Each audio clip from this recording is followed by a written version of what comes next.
Hey everyone, and welcome back to my channel. Dave Chappelle didn't know what the future held for him when he walked away from his hit sketch comedy series, Chappelle Show, while it was still at the height of its popularity and with a reported $50 million on the table. Looking back on the legacy he's created as a result, however, the entertainer is confident he made the right decision. Chappelle stopped by the Joe Rogan Experience podcast Thursday, May 7th, and during his visit, the host brought up the Emmy Award-winning comedian's abrupt and shocking exit from the series ahead of its third season, as well as his subsequent battle for regaining the rights to the show, from which he emerged as a victor.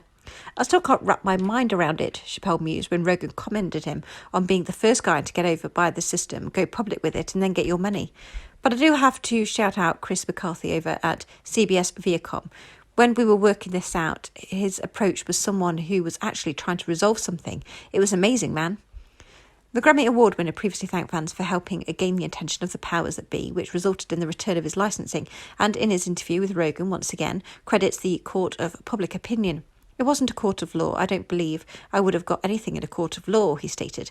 I think in a court of public opinion, it was a good time for me to say my piece, and through the years, it wasn't something I would harp on. When I do interviews and stuff, people would always ask me about it, but it was something I was actually reluctant to talk about.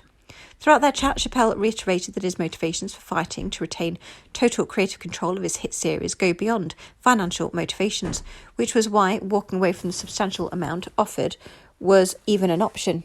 If you look at anything in life through the framework of money, you'll miss most of the picture. What was so remarkable when I walked away from the show is that it was against incentive. People couldn't understand it at the time. It was so much money. How could you do that? But you know, if I had taken the money and finished the show, I would have got the money, but I might never have been the same. After leaving his show, the comedian felt a sense of freedom, but also was convinced that his career would never recover. It was freeing, he admitted. I was geared a certain way growing up because I wanted to make it in show business, and boy, that shit fell all the way apart. And as far as I knew, my career was over. So where do we go from there? The fact that he was navigating uncharted career territory wasn't lost on him either.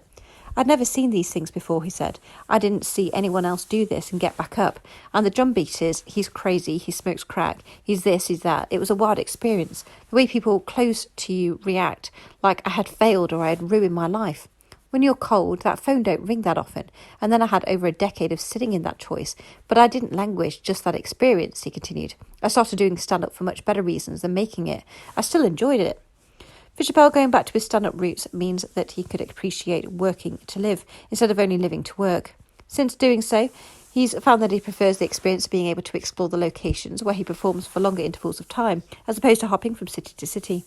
Normally, when you're successful in comedy, you get off the plane or the bus, you do the hit, you go back to the hotel, you get back on a bus, you don't really see anything. I kind of entrenched this philosophy that my memories are the most valuable things that I have.